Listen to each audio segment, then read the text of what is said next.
Thank you and welcome to RISE SA Business Solution and our short presentation on BEE for SMMEs. First up, the team consists of Ilya Shiov, who's the CEO and co-founder of RISE SA, and myself, obviously. I'm Achmat Kazie and I'm the Business Development Director. So our agenda for today is BBBEE for SMMEs, small, micro and medium enterprises.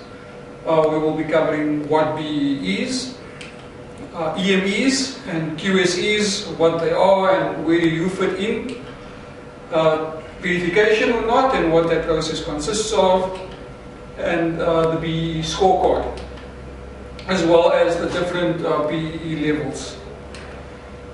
So first up, what is BEE? So BBBEE is broad-based Black economic empowerment, which is basically a legislative framework to bring about economic transformation within South Africa. To increase the number of Black participants that manage, own and participate within the formal economy, as well as significantly decreasing income inequalities. So, EME or QSE. An EME is an exempt micro enterprise, and they are, if your turnover is less than 10 million rand, you are qualified as an EME. All that is required from you is a sworn affidavit or a certificate issued by the CIPC, which is the Companies and Intellectual Property Commission, indicating that your turnover is less than 10 million rand. The level of Black ownership, so is it 10%, is it 20%, 50%, whatever that level of Black ownership is.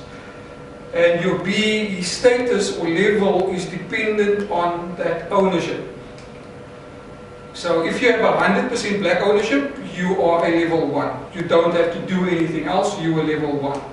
If you're between 51% and 99%, then you are level 2. And if you're 50% or less, you are a level 4. QSEs are qualifying small enterprises, and they are companies that are more than 10 million, but less than 50 million turnover per annum. It also only requires a sworn affidavit issued by the CIPC or a certificate issued by the CIPC. There's one slight difference. The turnover must indicate that the turnover is more than 10 million but less than 50 million. Must indicate the level of Black ownership. And your BEE level is dependent again also on Black ownership.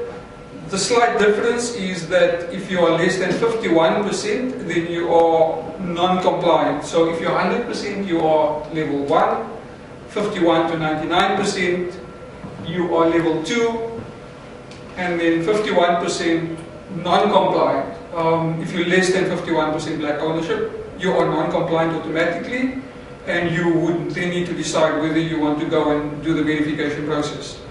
And to get a level status indicated.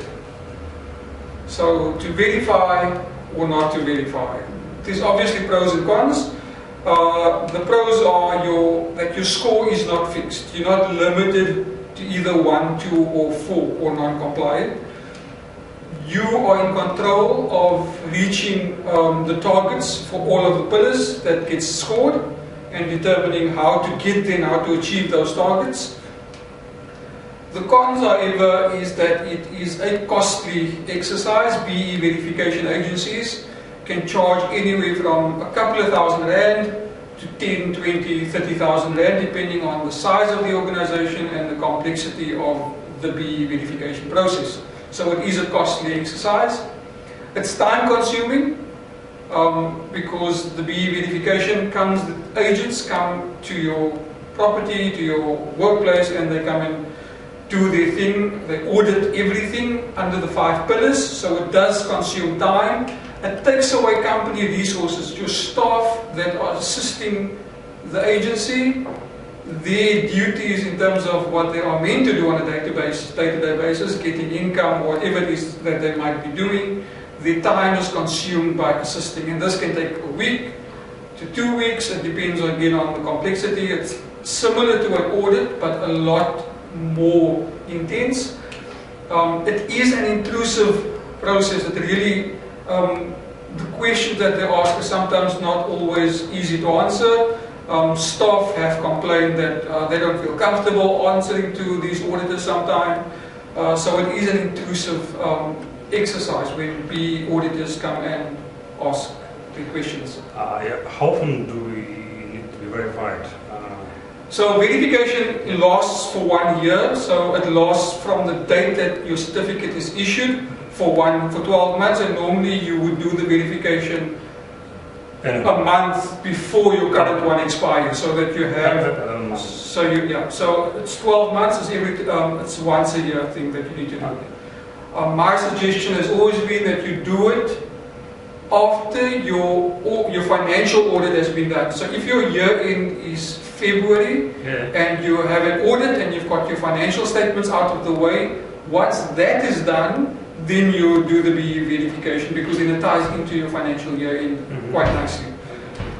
And like I explained, it's a complex exercise. It's a lot more complex than a simple audit that auditors do, because they come and check you on 5 different pillars, and I'm going to go through those pillars later on in my presentation.